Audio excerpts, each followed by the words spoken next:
আসসালামু আলাইকুম। আশা করি সবাই ভালো আছো।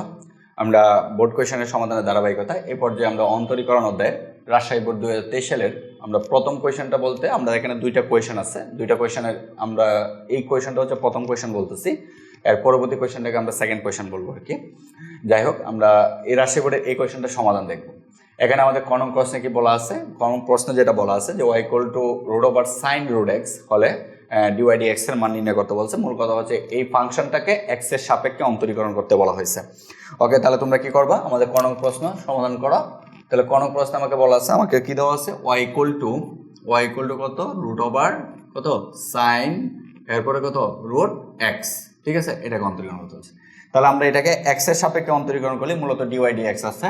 তাহলে আমরা যদি এটাকে x এর সাপেক্ষে অন্তরীকরণ করি, কি সাপেক্ষে, x এর সাপেক্ষে, তাহলে x এর সাপেক্ষে যদি অন্তরীকরণ করি তাহলে y কে x এর সাপেক্ষে অন্তরীকরণ করলে dy dx।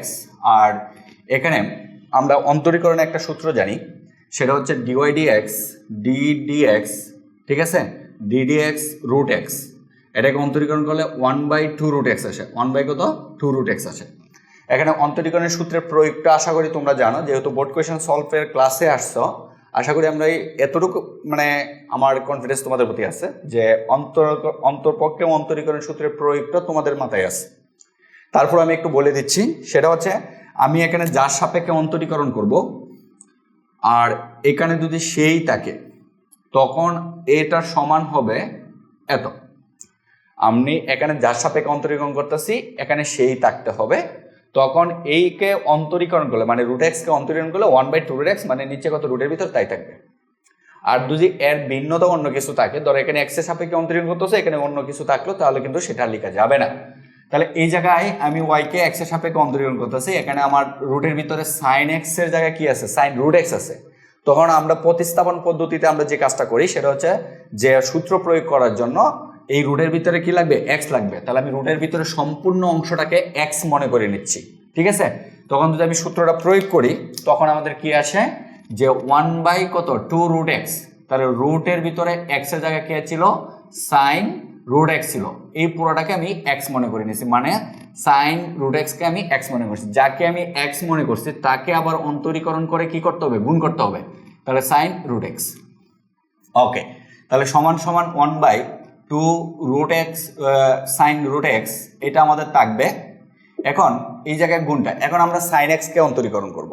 তাহলে sin x এর অন্তরীকরণের সূত্রটা হচ্ছে এরকম যে sin x এখানে হচ্ছিল ddx, তাহলে ইকুয়াল টু হচ্ছিল cos x।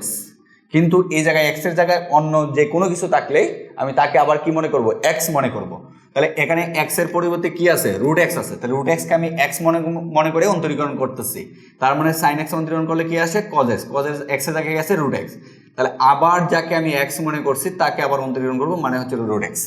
ওকে, তাহলে এই জায়গা থেকে আমরা যেটা লিখতে পারি যে cos √x, মানে এটা গুণাকার আছে, উপরে উঠে পড়বে, নিচে থাকবে হচ্ছে 2√sin কত √x, ঠিক আছে। আবার √x কে অন্তরীকরণ করলে মূলত আমাদের এই সূত্রটা আছে, এখন x এর জায়গায় কি আছে, xই আছে। তাহলে সরাসরি আমি এটা লিখতে পারি 2√x, ঠিক আছে। তাহলে সমান আমরা যেটা পাইলাম সেটা হচ্ছে cos √x বাই হচ্ছে 2 গুণ করলে হচ্ছে 4√x, এই যে √x কত sin √x, ঠিক আছে। এই হচ্ছে আমাদের আনসারটা, যার অন্তরীকরণটা মানে y = sin √x এর অন্তরীকরণ। আশা করি বুঝতে পারছো। এর পরবর্তী কোশ্চেনে কি বলছে, লিমিটের সাহায্যে f(x) এর অন্তরজ নির্ণয় করতে বলছে। আমাদের কি বলছে, লিমিটের সাহায্যে f(x) এর অন্তরজ নির্ণয় করবা। তাহলে লিমিটের সাহায্যে অন্তরজ বলা যে কথা, মূল নিয়মে অন্তরজ নির্ণয় করা একই কথা, ঠিক আছে। তাহলে এক কথাটা যদি লিমিটের সাহায্যে না বললে মূল নিয়মে বলতো, তাহলে আমরা যে কাজটা করতাম, লিমিটের সাহায্যে বলছে তাও আমরা এই কাজই করবো। মূল কথা হচ্ছে f(x) = কত দেওয়া আছে, a × x কত n, তাহলে a × x n এর মূল নিয়মে তুমি অন্তরজ নির্ণয় করবা। তাহলে মূল নিয়মে আসো আমরা মূল কাজ করি। তাহলে আমরা কনং কোয়েশনে যাচ্ছি। কনং কোয়েশনে কি বলছে, কনং কোয়েশনে হচ্ছে আমাদের ফাংশনটা কি দেওয়া আছে, ফাংশন দেওয়া আছে হচ্ছে f(x) = কত, ax কত n। তাহলে মূল নিয়মের সূত্রটা কি, মূল নিয়মের সূত্রটা হচ্ছে যে আমি সরাসরি মূল নিয়মের সূত্রটা লিখতেছি। তাহলে মূল নিয়মের সূত্র হলো ddx f(x) = লিমিট h → 0 মানে এটা হচ্ছে মূল নিয়মের সূত্র বা মূল নিয়মের সংজ্ঞা, যেটাই বলো h টেন্ডস টু 0 মানে হচ্ছে f of x plus h minus হচ্ছে কত f অফ x বাই হচ্ছে কত h। এ হচ্ছে আমাদের মূল নিয়মের সংজ্ঞা। তাহলে আমার মূল নিয়মের সংজ্ঞায় f অফ x এর মান দেওয়া আছে, এটাকে আমরা একটু কাজ করতে পারি। সেই কাজটা কিভাবে করতে পারি দেখো, এটাকে আমরা লিখতে পারি a to the power n x to the power n, এভাবে কিন্তু লিখতে পারি। কারণ হোল টু দি পাওয়ার আছে তো পাওয়ারটা দুইটার উপরে যাবে, কারণ x কি আকারে আছে, গুণাকারে আছে। তাহলে এখন আমাদের প্রয়োজন হচ্ছে f of x plus h। তাহলে f of x plus h এই মানটা বের করে নিবা। তাহলে এখানে আমাদের a to the power n এটা এইভাবেই থাকবে, যত জায়গায় x আছে সেই জায়গায় খালি x প্লাস h হবে। তাহলে এই জায়গায় x আছে, এই জায়গায় কি হবে x প্লাস h হবে। তার মানে হচ্ছিল x plus h whole to the power কত n। ঠিক আছে, এই হচ্ছে আমাদের f অফ x। এরপরে তুমি এখানে লেখো যে মূল নিয়মের সংজ্ঞা হতে পাই, এই জায়গায় এই কথাটা লিখে দাও। ওকে, আচ্ছা, তাহলে মূল নিয়মের সংজ্ঞা হতে পাই, এই হচ্ছে সূত্রটা। এখন আমরা মানগুলো বসাবো। তার মানে বা আমরা যেটা লিখবো সেটা হচ্ছে ddx কত f অফ x এর সমান কত পাইছি at a x whole to the power n। এটাও লিখতে পারো, এটাও লিখতে পারো, তোমার ইচ্ছা। পরবর্তীতে আছে হচ্ছে limit h tends to 0, limit h tends to 0 এখানে হবে হচ্ছে কত f of x plus h এর মান কত পাইছি a to the power n into হচ্ছে x plus h whole to the power n minus f of x এর মান কত পাইছি এটা a to the power n x to the power n নিচে কত h। এই হচ্ছে আমরা সূত্র বসাইলাম। এখন এই পাশে আর কোনো কাজ নাই, এখন কাজ হচ্ছে আমাদের এই পাশটা লিমিটের মূল নিয়মের কাজ হচ্ছে। এখন আমরা অঙ্ক হচ্ছে আমাদের এতটুকু, এর পরের টুকুতে কোনো কাজ নাই, এ পাশে যা আছে তাই থাকবে। তাহলে এখন আমরা যেটা লিখতে পারি একটু ভালো করে লক্ষ্য করো, এখন সমান সমান আমরা যেটা লিখতে পারি সেটা হচ্ছে যে এই যে লিমিট h টেন্ডস টু 0, ঠিক আছে, লিমিট h টেন্ডস টু 0। এখানে দেখো যেটা আমরা লিখতে পারি সেটা হচ্ছে a to the power n আর a to the power n কি কমন যায়, কমন যায়। তাহলে এখানে তাকে হচ্ছে কত, তাকে হচ্ছে কমন নেওয়ার পরে আমাদের যেটা থাকে সেটা হচ্ছে x plus h whole to the power n minus হচ্ছে x to the power n, এতটুকু থাকে। আর নিচে কত থাকে h থাকে। ঠিক আছে, এর পরবর্তীতে দেখো আমাদের অঙ্ক যেহেতু এটা আমরা লিমিটের অনুসরণী থেকে জানি, লিমিট এখানে যে থাকে সে হয় এই ফাংশনের চলক। আমরা লিমিটের অনুসরণী থেকে যতটুকু জানি এই লিমিটের এই জায়গায়, লিমিটের নিচে এই জায়গায় যে লেটারটা থাকবে সেটা হবে এই পুরো ফাংশনের কি চলক। তাহলে এখানে h আছে, এখানে কি আছে h আছে, তাহলে h হচ্ছে এই ফাংশনের চলক। আর বাকি যা অন্য যা কিছু থাকবে সবগুলো কি হবে কনস্ট্যান্ট। তাহলে এখানে আমাদের a to the power n টা কি কনস্ট্যান্ট। তাহলে আমরা লিমিটের বৈশিষ্ট্য অনুযায়ী a to the power n টা কি করতে পারি সামনে আনতে পারি। তাহলে a to the power n থাকলো হচ্ছে লিমিট h টেন্ডস টু 0 আর এখানে থাকলো হচ্ছে কত x plus h whole to the power n minus হচ্ছে x to the power n by হচ্ছে কত h, এটা আমরা থাকে। ওকে, এর পরবর্তীতে আমরা যেটা লিখতে পারি সেটা হচ্ছে a to the power n, এরপর হচ্ছে লিমিট h টেন্ডস টু 0। এই জায়গায় দেখো আমরা একটা পণ্ডিতি করব, সেটা কি করব, এখান থেকে আমরা ব্র্যাকেট দিলাম সেকেন্ড ব্র্যাকেট, এই জায়গা থেকে আমি x কমন নিব গা। তাহলে x যদি এখান থেকে কমন নেই তার মানে কত থাকে এখানে 1 থাকে, প্লাস থাকলো এরপর এখান থেকে x কমন নিলে h বাই x হয়। কেন এই কাজটা করলাম একটু পরেই বুঝতে পারবে। মাইনাস হচ্ছে x to the power n। ঠিক আছে, ও আচ্ছা এখানে একটা আগে একটা ব্র্যাকেট ক্লোজ করে নিই। এরপর হচ্ছে মাইনাস কত whole to the power n, হ্যাঁ এরপর হচ্ছে whole to the power n, এরপরে মাইনাস হচ্ছে x to the power n। ঠিক আছে, এই হচ্ছে আমাদের কাজটা, আর নিচে যা আছে h। আচ্ছা আমাদের লিমিটের যে অঙ্কগুলো করা হয়, লিমিটের অঙ্ক করার উদ্দেশ্য থাকে একটা, সেই উদ্দেশ্যটা কি যে আমরা কোন টাইপের ফাংশনগুলোকে লিমিটের মাধ্যমে কাজ করি, ওই টাইপের ফাংশন যেখানে x এর এমন একটা ফাংশন হয় যে ফাংশনটাতে x এর একটা নির্দিষ্ট মানের জন্য কি হয়ে যায় অসংজ্ঞায়িত বা অনির্ণয় হয়ে যায়, ওই টাইপের ফাংশনগুলোতে কিন্তু লিমিটে আলোচনা করা হয়। তাহলে এখানে দেখো আমি h এর 0-র জন্য এই ফাংশনটা কি হয়ে যায় অসংজ্ঞায়িত হয়ে যায়। কীরকম, আমি যদি s এর মান 0 বসাই তাহলে নিচে কত আসতেছে 0 আসতেছে, আর নিচে 0 আসা মানে হচ্ছে উপরে যা কিছু আসুক তা নিয়ে চিন্তা করার দরকার নেই, ফাংশনটা কি হয় অসংজ্ঞায়িত হয়। তাহলে এখান থেকে আমার এসটাকে কাটতে হবে, মানে মূল কথা হচ্ছে উপর থেকে আমাকে এমন কাজ করতে হবে যাতে একটা এইচ কি আসে কমন আসে। আমরা এই টাইপের কাজগুলো করব। এখন কাজ তো আমি অদ্ভুত টাইপের কিছু করতে পারবো না, অবশ্যই কাজগুলো আমাকে এরকমভাবে করতে হবে যেটা যুক্তিসঙ্গত। তাহলে এটাকে আমরা দ্বিপদ উপপাদ্যের বিস্তৃতির মাধ্যমে কাজটা করব। তাহলে এখানে দ্বিপদের মাধ্যমে সাহায্যে কাজটা করতেছি। এখন তুমি প্রশ্ন থাকতে পারে যে আপনি এখানে দ্বিপদ এখানে তো প্রয়োগ করতে পারতেন।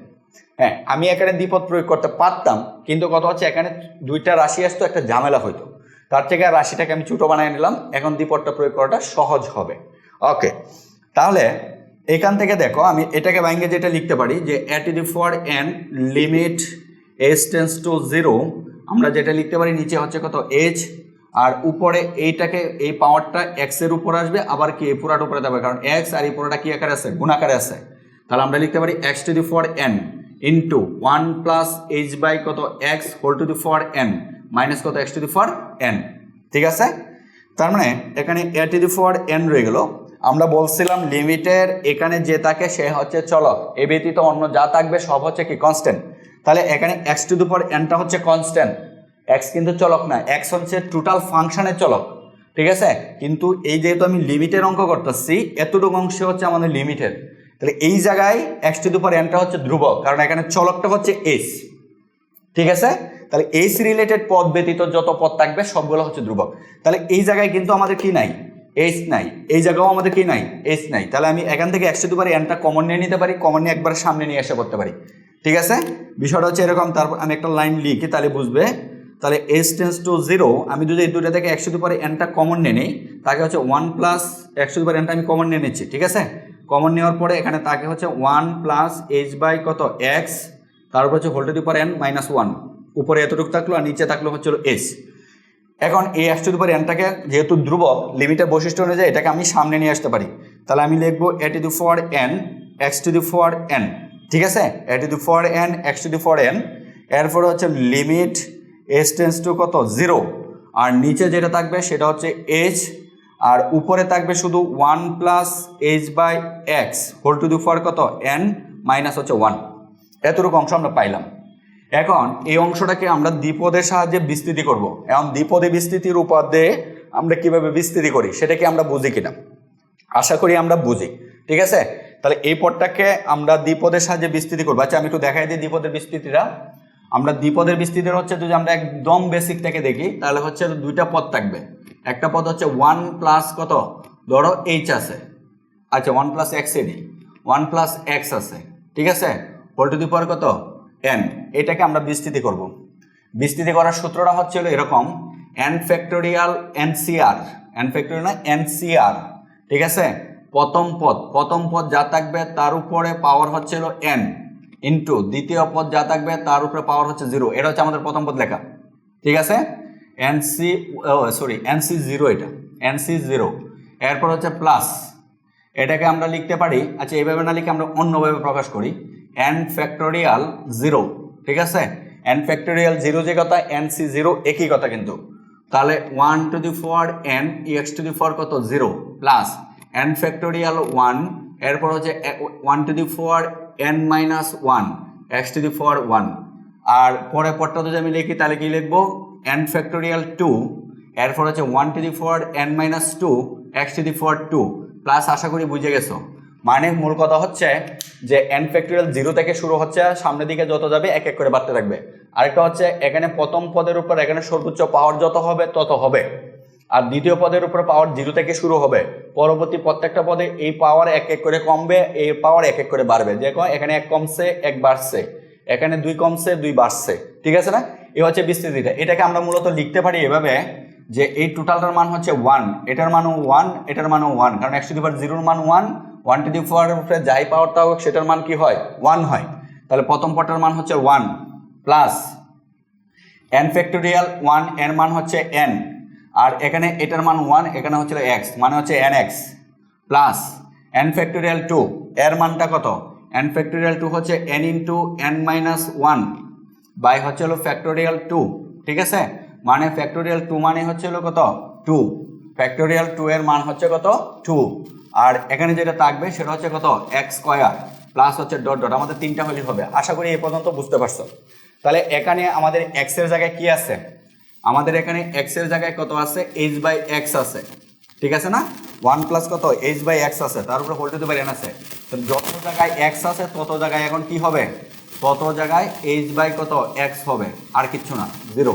এখানে হবে h বাই কত x তার উপর হোল টু দি পাওয়ার 1, এই জায়গায় হবে কত h by x whole to the power কত 2, ঠিক আছে।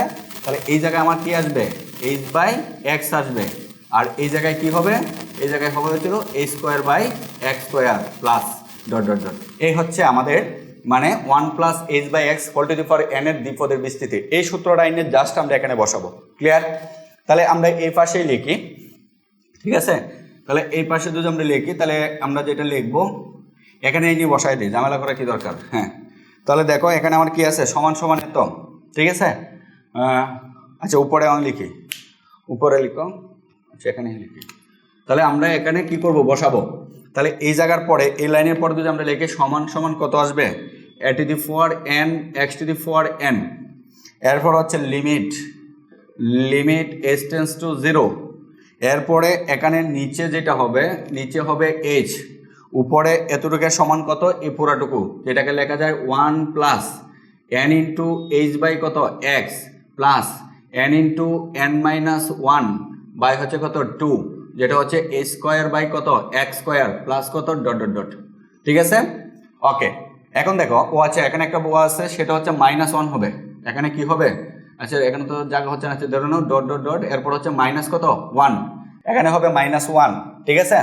তাহলে কারণ এই যে -1টা যেটা এই -1টাই কিন্তু এই -1টা, ঠিক আছে, এই -1টাই হচ্ছে আমাদের এই -1টা। তাহলে এই -1 আর এই +1 কি কাটাকাটি, ঠিক আছে। তাহলে আমাদের তাকে হচ্ছে a to the power n x to the power n limit h tends to 0, আর নিচে হচ্ছে হলো h।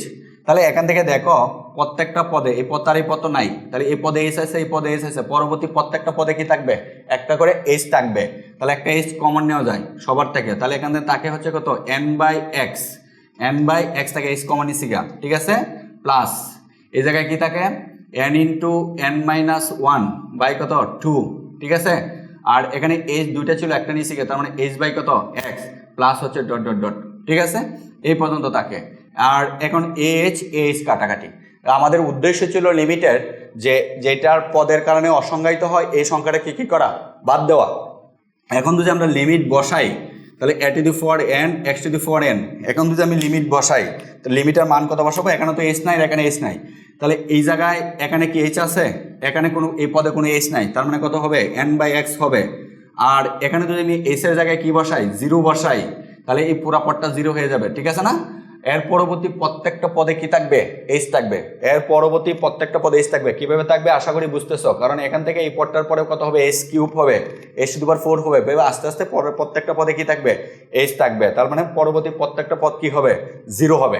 তার মানে আমাদের শুধু তাকে হচ্ছে এতটুকু। এখন যদি আমি এটাকে সমাধান করি তাহলে আমরা কি পাচ্ছি, তাহলে এখান থেকে n ইন্টু এই উপরে n এখানে আনলাম a to the power n x to the power n, এরপরে 1 বাই x থাকে যেটাকে আমরা লিখতে পারি x টু দি পাওয়ার কত -1, এখান থেকে আরেকটা লাইন লিখি তাহলে বুঝতে সুবিধা হবে।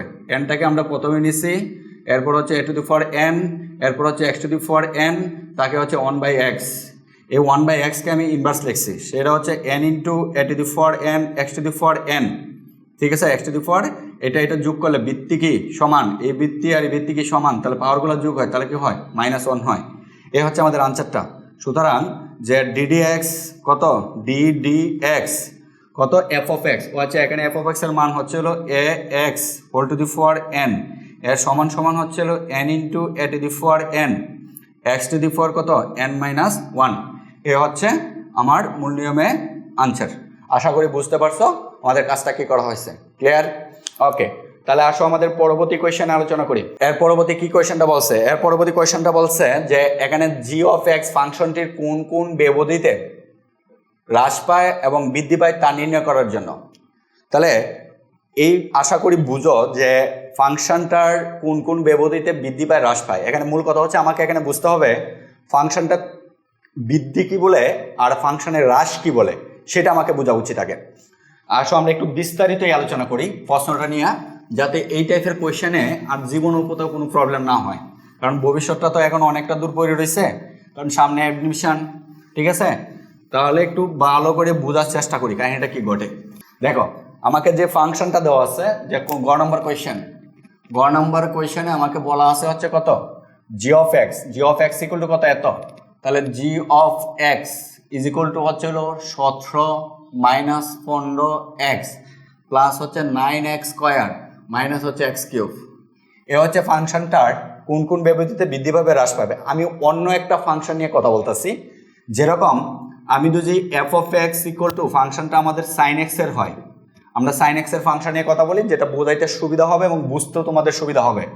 সাইন এক্স এর গ্রাফটা মূলত আমাদের এইভাবে চলে, ধরো এখান থেকে এইভাবে যায়, তারপরে এইভাবে যায়, এই হচ্ছে আমাদের সাইন এক্স এর গ্রাফ, মূলত এইভাবে চলতে থাকে, ঠিক আছে, যেভাবে চলতে থাকে এভাবে চলমান।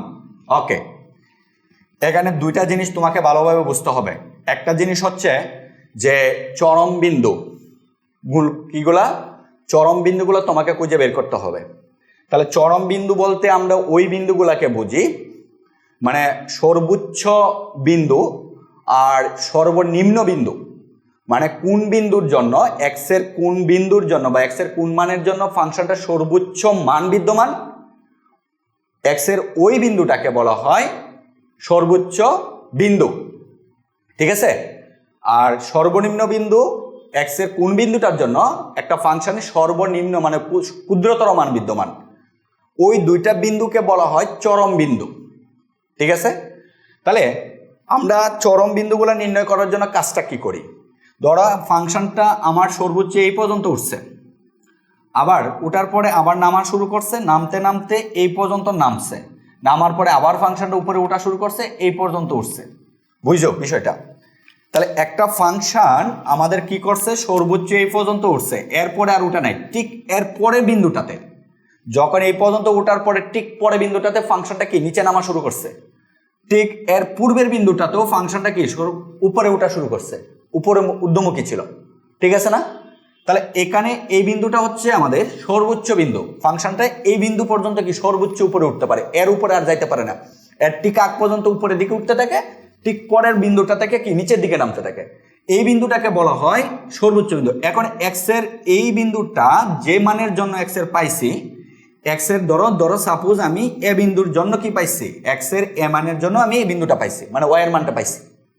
ওয়াই মানে কি, এখান থেকে এটা তো ওয়াই এর মান, মানে এক্স এর মান এখানে বসাবো, ফাংশনের মানটা পাইছি, তাহলে ওই মানটাকে বলা হয় বৃহত্তর মান। এখন এক্স এর যে বিন্দুটা পাইছি সেটা কিভাবে পাইছি, দেখো এই বিন্দুতে যদি আমি একটা স্পর্শক আঁকি, এই যে স্পর্শকটা আঁকলাম, এই স্পর্শক অবশ্যই কি হবে, এক্স অক্ষের সমান্তরাল হবে। আবার সেম কথা যখন এখানে নামতেছে, টিকের পরে বিন্দু থেকে উপরে ওঠা শুরু করছে, টিকের আগের বিন্দু পর্যন্ত গুলো কি নিচে নামা শুরু করছে, এখনো যখন তুমি একটা স্পর্শক আঁকবা, এই স্পর্শকটাও এক্স অক্ষের সমান্তরাল হবে, ঠিক আছে।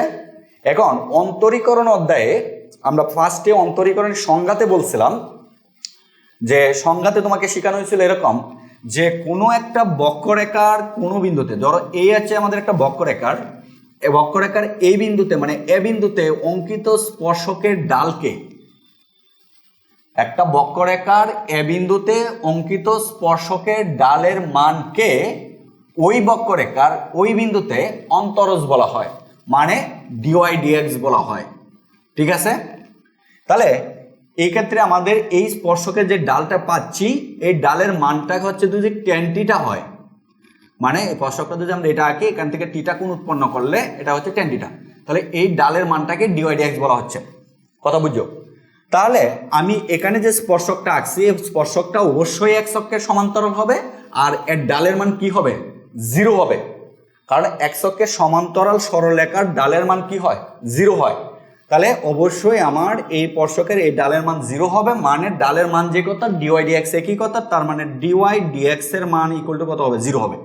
এখানেও সেম কথা, ডিওয়াই ডিএক্স এর মান ইকুয়াল টু কত হবে, 0 হবে, ঠিক আছে। আচ্ছা, তাহলে আমরা যখন স্পর্শকটাকে এই বক্ররেখাকে একবার অন্তরীকরণ করি, করার পরে একবার এর মান 0 ধরলে আমরা এক্স এর যে মানগুলা পাই, সেই মানগুলো হচ্ছে এক্স এর এই বিন্দুগুলা আর হচ্ছে এক্স এর এই বিন্দুগুলা পাই, যে বিন্দুগুলাতে ফাংশনটার সর্বোচ্চ মান এবং ফাংশনটার সর্বনিম্ন মান বিদ্যমান, ওই বিন্দুগুলা পাই। আচ্ছা, এখন দেখো আমাদের মূল উদ্দেশ্য ওইটা না, আমরা এই পর্যন্ত গেলাম, এরপর হচ্ছে আমাদের কথা হচ্ছে ফাংশনটা কখন বৃদ্ধি পাবে, ফাংশনটা কখন হ্রাস পাবে সেটা খুঁজে বের করা। এখান থেকে স্বাভাবিক সেন্সে তুমি চিন্তা করো, ঠিক এর আগের পূর্বের দুই যে একটা বিন্দু নাও, এই বিন্দুতে তুমি যদি একটা স্পর্শক আঁকো, তাহলে এই স্পর্শকটা এক্স অক্ষের ধনাত্মক দিকের সাথে কি কোণ তৈরি করছে, দেখেই বুঝতে পারছি সূক্ষ্ম কোণ তৈরি করছে। তাহলে আমরা সরলরেখা থেকে এটাও জানি যে একটা স্পর্শক যদি একশকে ধনাত্মক দিকের সাথে সূক্ষ্মকোণ তৈরি করে তাহলে স্পর্শকের ডালের মান হবে পজিটিভ পজিটিভ। ক্লিয়ার? তাহলে এই স্পর্শকের ডালের মান কত হবে এটা জানি না, কিন্তু এই স্পর্শকের ডিওয়াই ডিএক্স এর মানটা কি হবে, অবশ্যই 0 থেকে কি হবে, বড় হবে, এটা জানি, পজিটিভ আসবে। ঠিক আছে? আচ্ছা, আর ঠিক এর পরের একটা বিন্দুতে যদি তুমি একটা স্পর্শক আঁকো, মনে করে এই জায়গায় তুমি একটা স্পর্শক আঁকতেছ, এখানে যদি স্পর্শকটা আঁকো তাহলে স্পর্শকটা হচ্ছে এরকম, যেটা হচ্ছে একটা স্থূলকোণ তৈরি করছে, দেখেই বোঝা যাচ্ছে।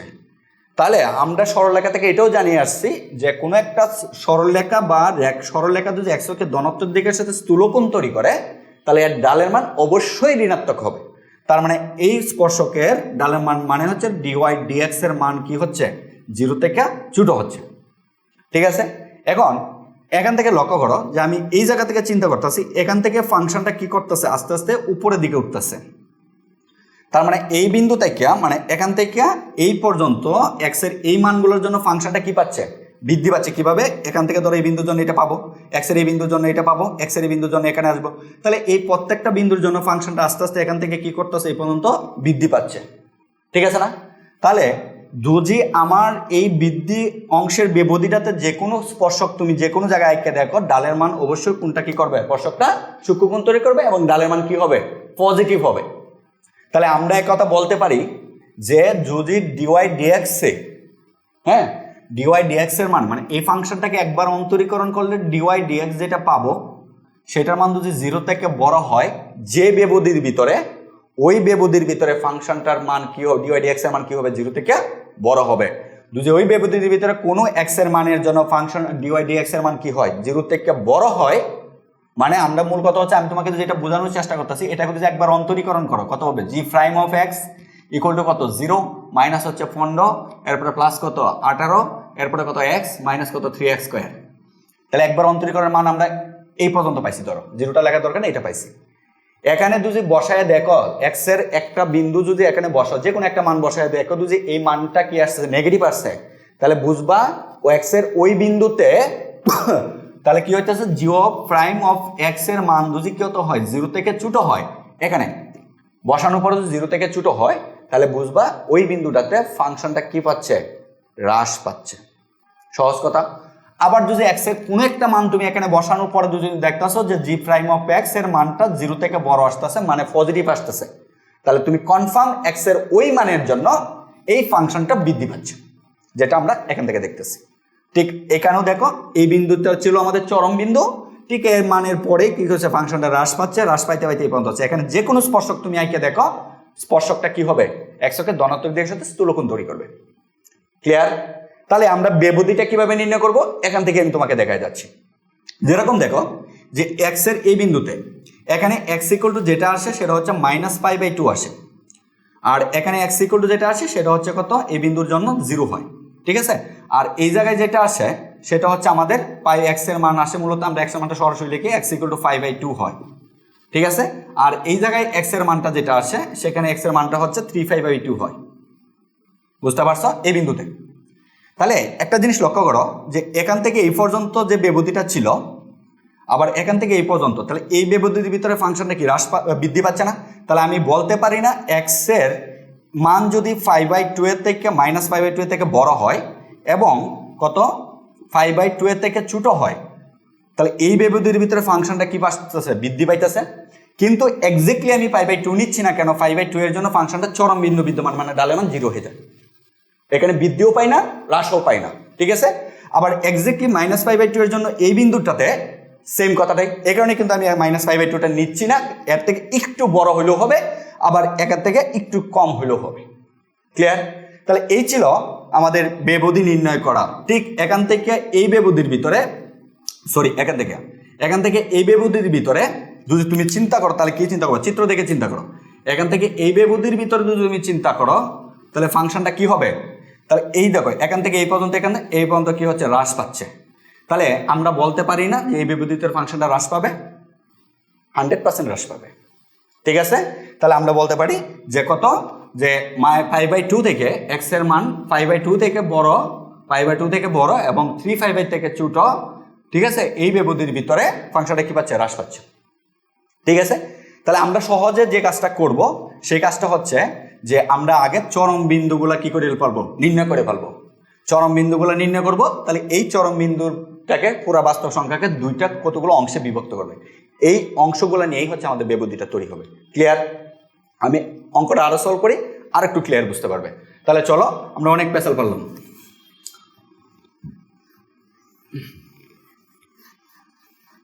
তাহলে তোমাদের এখান থেকে আমি যতটুকু তোমাদেরকে মানে মাথায় রাখতে বলবো, মোটামুটি মনে করো যে একটা পুরা ক্লাসই নিয়ে নিলাম, যে এখান থেকে যতটুকু মাথায় রাখবো যে কোনো একটা ফাংশনের একবার অন্তরীকরণ মানে ডিওয়াই ডিএক্স এর মান যদি 0 থেকে বড় হয়, তাহলে এই 0 থেকে বড় হলে কি পাবে, বৃদ্ধি পাবে। ঠিক আছে?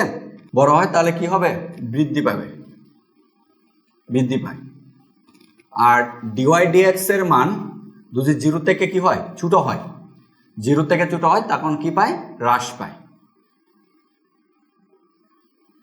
ঠিক আছে? 0 থেকে ছোট হলে কি হবে, হ্রাস পাবে। এতটুকু কথা তুমি মাথায় রাখো। ওকে, তাহলে এখন আমরা যে কাজটা করবো, ডিওয়াই ডিএক্স এর মানটা নির্ণয় করলাম। তাহলে আমরা কিছুখানে দেখে আসছি যে চরম বিন্দুগুলো কোথায় বিদ্যমান, যখন ডিওয়াই ডিএক্স এর মান কি হয়, 0 হয়। তাহলে এই কথাটা একটু ভাষাগত লিখে নিতে পারো, প্রয়োজনে না লিখলেও হবে। তাহলে আমরা জানি যে চরম বিন্দুর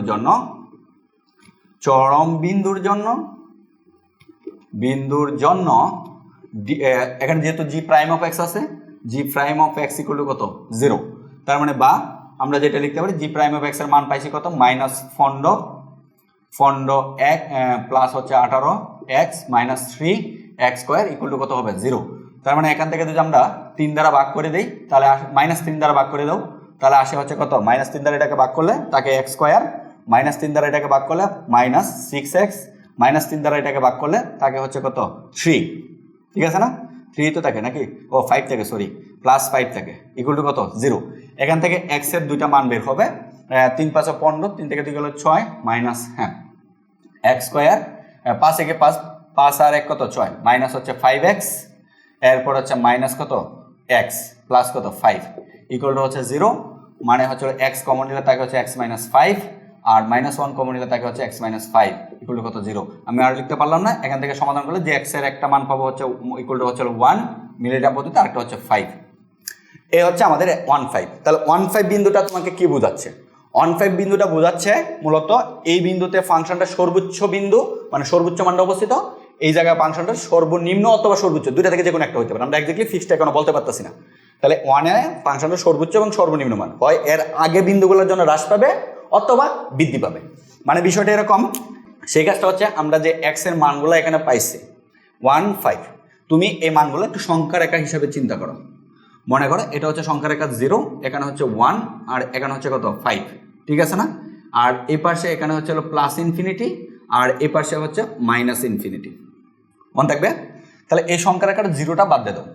টোটাল সংখ্যা রেখাকে আমার এই যে দুইটা বিন্দু পাইছি, এই দুইটা বিন্দু 3টা অংশে বিভক্ত করছে। একটা অংশ কি, একটা অংশ হচ্ছে যে -ইনফিনিটি থেকে 1 পর্যন্ত, কত, -ইনফিনিটি থেকে কত পর্যন্ত, 1 পর্যন্ত। তাহলে x এর মানগুলা -ইনফিনিটি থেকে বড় দিকে যাবে সব সময়, তাহলে x এর মানগুলা -ইনফিনিটি থেকে বড় এবং 1 এর থেকে ছোট। এই হচ্ছে একটা ব্যবধি। ঠিক আছে? আচ্ছা, আরেকটা ব্যবধি আছে, সেটা হচ্ছে কত, 1 থেকে 5 পর্যন্ত আরেকটা অংশে বিভক্ত করছে। তাহলে x এর মানগুলো 1 থেকে বড় এবং 5 এর থেকে ছোট, এটা হচ্ছে আরেকটা ব্যবধি। এরপরে 5 থেকে 4 থেকে আরেকটা ইনফিনিটি প্লাস ইনফিনিটি পর্যন্ত আরেকটা অংশে বিভক্ত করছে, যেটাকে আমরা বলবো 5 থেকে বড় x এর মান, এরপরে কত, প্লাস ইনফিনিটি থেকে কত, ছোট। এই হচ্ছে 3টা ব্যবধি। ক্লিয়ার? এখন আমরা ব্যবধিগুলো নির্ণয় করে ফেললাম, তোমরা এভাবে ব্যবধিগুলো যে কোনো অঙ্কের জন্য এভাবে ব্যবধিগুলো নির্ণয় করবো। ওকে, তাহলে এই যে x ইকুয়াল টু 1 এবং 5, যে x ইকুয়াল টু 1 এবং 5, হ্যাঁ, বাস্তব সংখ্যাকে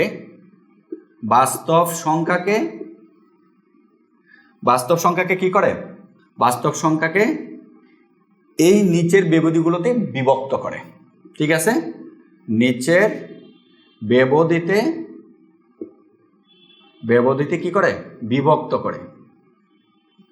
এই কথাটা তোমরা লিখে পরে এই যে 3টা ব্যবধি লিখলাম। এখন এত ইকুয়াল টু এত হলে, আমি এখানে কাজ সেরে দিচ্ছি, এত ইকুয়াল টু এত হলে এই ব্যবধির ভিতরে যে কোনো একটা মান নিয়ে তুমি কোথায় বসাবা, এই জায়গায় বসাবা। যে কোনো একটা মান এক্স এর এই ব্যবধির ভিতরে যে কোনো একটা মান তুমি বসাও। আমি এক্সাম্পল হিসেবে কয়েকটা বসায় দেখাচ্ছি। তাহলে এই ব্যবধির ভিতরে একটা মান হচ্ছে কিন্তু আমাদের 0। এখান থেকে মাইনাস ইনফিনিটি এই ব্যবধির ভিতরে কত একটা মান কত 0 লেখা যায়। তুমি এখানে 0 বসাও, এটা 0 এটাও 0, তো কত -15।